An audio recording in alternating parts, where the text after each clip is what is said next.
एक मुलाकात ऐसी शख्सियतों के साथ जिन्होंने दिया है अपने जीवन को एक नया मुकाम। रूबरू कराएंगे ऐसी कुछ हस्तियों के साथ एक खास शख्सियत के साथ मुलाकात जयदेव पटेल के साथ नंबर 1 इंडिया न्यूज पर रात। नमस्कार व्यूअर्स, मैं जयदेव पटेल और आप देख रहे हैं नंबर 1 इंडिया न्यूज। आपका एक बार फिर स्वागत है एक खास शख्स के साथ मुलाकात प्रोग्राम में। आज हमारे साथ खास मेहमान है भारत के पूर्व पेट्रोलियम सचिव राघव शरण पांडे। राघव शरण पांडे जी, आपका बहुत बहुत स्वागत है आज के हमारे प्रोग्राम में। Thank you. राघव शरण पांडे जी, आपसे मेरा पहला सवाल है कि क्या हमारे देश में ये एक प्रथा सी बन गई है कि पश्चिम बंगाल में चुनाव हुआ तो दाम थमसे गए, रुक गए, शायद चुनाव आने का इंतजार कर रहे थे कि कर लो पहले ये सब, जीत हार लो, उसके बाद फिर बढ़ेंगे आराम से। वही चीज यहाँ पर भी हुई। ये बात सही है। पिछले 4 महीने से दामों में कोई परिवर्तन नहीं हुआ है। नवंबर के पहले सप्ताह में जो दाम था अभी तक वही चल रहा है। पिछले 2 दिनों से बढ़ोतरी हुई है। अभी यही स्थिति है।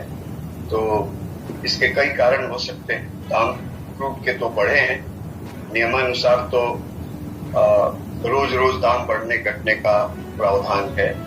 15 दिन का एवरेज करके होता है, लेकिन कभी कभी नहीं भी होता है। तो यही स्थिति।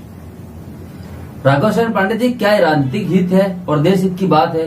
क्योंकि जब राजनीतिक हित साधना होता है, चुनाव लड़ने होते हैं, तो क्या देश हित की तिलांगी नहीं दे दी जाती है कि 137 दिन दाम नहीं बढ़ाए जाएंगे और जैसे चुनाव का परिणाम आ गया तो दाम फिर बढ़ा दिए गए? क्या देश हित है? जैसा मैंने कहा, बढ़ना घटना तो जब प्राइस को फ्री कर दिया गया तो बढ़ना घटना रोज रोज चाहिए जी। लेकिन नहीं हुआ, किसी कारणों से नहीं हुआ, तो ये कंपनियां दाम बढ़ाती घटाती हैं। सरकार का भी इसमें इनडायरेक्ट हाथ होता है। नहीं तो इतना क्रूड बढ़ने के बाद दाम का रिवीजन नहीं हुआ जो होना चाहिए था। लेकिन जनता सब समझती है कि दाम कब बढ़ रहे हैं, कब घट रहे हैं। आपने पश्चिम बंगाल चुनाव के समय का भी जिक्र किया। 4 महीने पहले एक्साइज ड्यूटी पे कमी की गई, पेट्रोल में और डीजल में 5 रुपए और 10 रुपए प्रति लीटर, उससे भी दामों पर असर पड़ा। राज्य सरकारों ने भी सेल्स टैक्स रेट्स में कुछ परिवर्तन किए। तो ये जो रेट्स का मामला है, ये फाइनेंशियल डिसीजंस है, पॉलिटिकल डिसीजंस भी है। जनता पर क्या बोझ पड़ेगा, सरकार कितना बोझ देना चाहती है, कितनी आमदनी अपने पास रखना चाहती है, और इसके इकोनॉमिक कॉन्सिक्वेंसेस क्या होंगे, इन्फ्लेशन पर कितना असर होगा, ये सब सोच के ये होता है। पहले के टाइम में तो सरकार के पास पूरा अधिकार था। जब सरकार चाहती थी बढ़ाती थी, घटाती थी। लेकिन अभी की जो स्थिति है वो टेक्निकली प्राइस फ्री है, कंपनियां बढ़ाती घटाती है। लेकिन पिछले 4 महीने से तो हम देख रहे हैं एक तरह का फ्रीज है।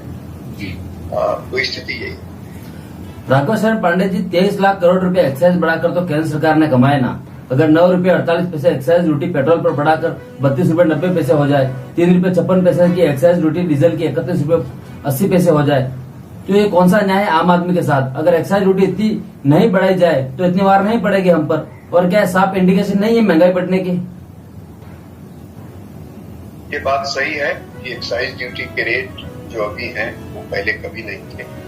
अभी करीब 22 रुपए और 28 रुपए एक्साइज ड्यूटी रेट्स हैं, जो इतने कभी नहीं थे। ये भी बात सही है कि 6-7 साल पहले भारत सरकार का जो रेवेन्यू था वो 1 लाख करोड़ से कम एक्साइज से।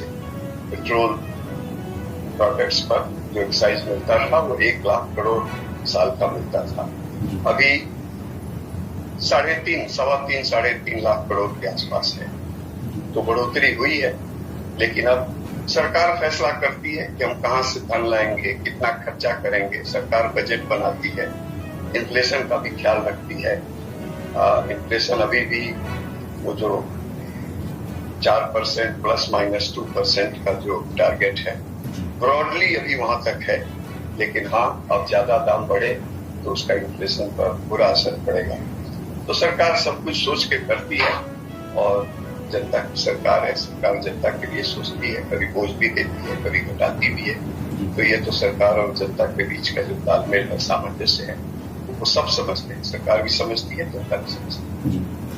राघव शरण पांडे जी, अंतर्राष्ट्रीय बाजार में तेल की कीमत बढ़ रही है तो आम आदमी को इसका खामियाजा तो भुगतना पड़ेगा, और उसकी मार्ग कितने लिमिट कर सकती है सरकार? दरअसल सवाल यहाँ पर अटका हुआ है कि और मैं जो 25 रुपए डीजल जो बल्क कंज्यूमर्स हैं उनके लिए 25 रुपए दाम बढ़ा दिए हैं। आप स्वयं भारत सरकार में पूर्व पेट्रोलियम सचिव रह चुके हैं, तो ये जो ट्रांसपोर्ट हो या चाहे रेलवे हो या मॉल्स हो या फैक्ट्रीज हो, या यहाँ पर जो मार पड़ेगी, ये आने वाले वक्त के क्या संकेत दे रहा है आम आदमी के लिए? आपने सही कहा कि क्रूड के दाम काफी बढ़ गए। नवंबर के पहले सप्ताह में जो क्रूड का दाम था वो करीब 81 साढ़े 81 डॉलर के आसपास था इंडियन बास्केट। आज कल का 113 डॉलर के आसपास है। आज और भी दाम चढ़ गए हैं, जो वाद की स्थिति है उसको देखते हुए थोड़े और बढ़ गए। तो 40% के आसपास, उससे थोड़ा ज्यादा ही बढ़ोतरी हो गई है। तो सरकार ने या कंपनियों ने अपना जो बल्क सेल है, जो टोटल सेल्स का करीब 8-10% होता है, उस पर तो 25 रुपए प्रति लीटर एक बार में बढ़ा दी। लेकिन कल से आप देख रहे हैं कि 80 पैसे की बढ़ोतरी हो रही है। परसों भी हुई, कल भी हुई, आज भी हुई। तो 1 रुपया 60 पैसा तो बढ़ गया। आगे आने वाले दिनों में भी जो क्रूड के दाम हैं, यदि एक्साइज ड्यूटी नहीं घटाई गई, यदि सेल्स टैक्स नहीं घटाए गए, तो दाम बढ़ाना ही पड़ेगा। क्योंकि दाम नहीं बढ़ाएंगे तो कंपनियों पर इसका बुरा असर पड़ेगा। तो आने वाले दिनों में दाम और बढ़ने के ही संकेत हैं, क्योंकि सरकार और कहां से भरपाया करेगी? या तो टैक्स घटावे या दाम बढ़ावे। दाम बढ़ाएगी तो उसका इन्फ्लेशन पर भी बुरा असर पड़ेगा, आम आदमी की जेब पर भी बहुत बुरा असर पड़ेगा, क्योंकि अभी भी लेवल इतना कम नहीं है। इसी लेवल का था तो 4 महीने पहले एक्साइज ड्यूटी घटानी पड़ी थी। अब धीरे धीरे बढ़ेगा तो उस लेवल में आ जाएगा। तो सरकार को ये सब बातों पर विचार करना पड़ेगा। एलपीजी में भी पहले बल्क जो बड़े सिलेंडर होते थे इंडस्ट्रियल वाले, उसमें बढ़ोतरी की गई थी। कल से जो डोमेस्टिक है उस पर भी 50 रुपए की बढ़ोतरी हो गई है। तो धीरे धीरे सरकार ये कर रही है, जो करना ही पड़ेगा। और जब एक लेवल आएगा तो सरकार को एक्साइज ड्यूटी घटानी पड़ेगी। सेल्स टैक्स पर राज्य सरकारों को पुनः विचार करना। जी, राघव शरण पांडे जी, आपसे मेरा क्लोजिंग क्वेश्चन है, और वो ये है कि give me the solution. Solution क्या है? सॉल्यूशन कोई नहीं है कि नहीं जी अंतर्राष्ट्रीय बाजार ही सब कुछ तय करता है, तो 137 दिन सब कुछ शांत क्यों था? हम 85% इम्पोर्ट करते हैं। हमारे पास इंडिजिनस सोर्सेज नहीं है, तो उसके लिए जो सब्स्टिट्यूट्स हैं, एथेनॉल वगैरह, उन पर सरकार का जोर है। लेकिन इसमें टाइम लगेगा। अभी फॉसिल फ्यूल से छुटकारा नहीं है दुनिया को, हमारे देश को भी नहीं है। अभी मीटिंग हुई थी कुछ महीने पहले इंटरनेशनल, आपने देखा होगा, क्लाइमेट चेंज पर सारी दुनिया का जोर है। लेकिन सब करने के बाद भी जो स्थिति है, फॉसिल फ्यूल पर डिपेंडेंस हमारा काफी अधिक है। अब इसके सब्स्टिट्यूट रिन्यूएबल एनर्जी ढूंढे जा रहे हैं। इस सब में टाइम लगेगा।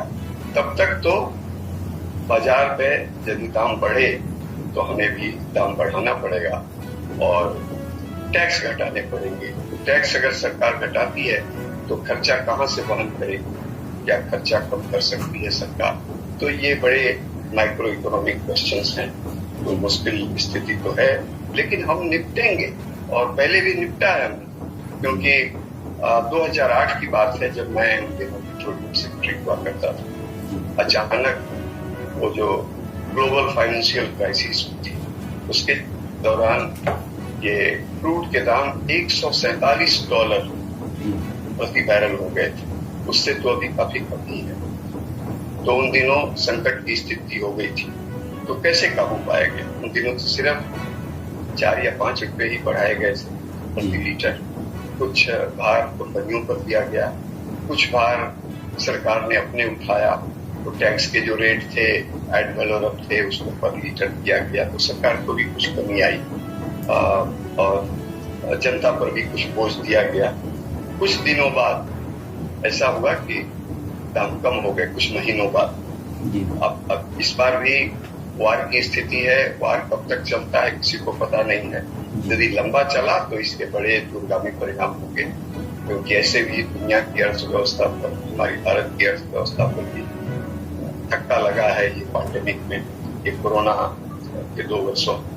अब लग रहा था कि स्थिति सुधर रही है, इकोनॉमिक एक्टिविटी पिकअप करेगी, तो उसके कारण भी क्रूड के दाम चढ़ रहे थे। लेकिन अभी तो बीच में वार आ गया। वार आने से क्रूड के दाम और भी चढ़ गए हैं और अनसर्टेनिटी बहुत है, वोलेटिलिटी बहुत है। $140 चढ़ गया था, फिर कम होकर $100 से भी थोड़ा नीचे आ गया था। अभी 117-18 के आसपास अभी की स्थिति है। तो कहना बहुत मुश्किल है कि क्या होंगे, लेकिन ये जो वार है इसका दुनिया की अर्थव्यवस्था पर फिर असर पड़ने वाला है। कोई 1% की कमी आंकता है, कोई 2.5% की कमी आंकता है। अभी सब अनुमान लगा रहे हैं, लेकिन कमी तो होगी। जीडीपी ग्रोथ में, दुनिया की ग्रोथ में कमी होगी और हमको भी धक्का लगेगा। वैसे ज्यादा धक्का यूरोपियन कंट्रीज को लगने की संभावना है। रशिया और यूक्रेन 2 पार्टीज हैं, उनकी अर्थव्यवस्था तो बहुत बुरी तरह से प्रभावित हो रही है, होगी। रशिया पर सैंक्शंस भी लगे हैं, लेकिन हम भी अछूते नहीं रहेंगे। कई तरफ से इसका असर हम पर पड़ेगा और उसके लिए हमें तैयार रहना चाहिए। लेकिन ऐसी स्थिति नहीं है, जैसा मैंने पहले कहा आपको, जब $147 पर बैरल चला गया था तो हम लोगों ने संभाला।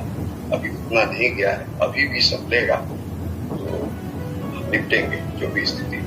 जी राघव शरण पांडे जी, आपने नंबर 1 इंडियन के लिए समय निकाला, उसके लिए आपका बहुत बहुत धन्यवाद।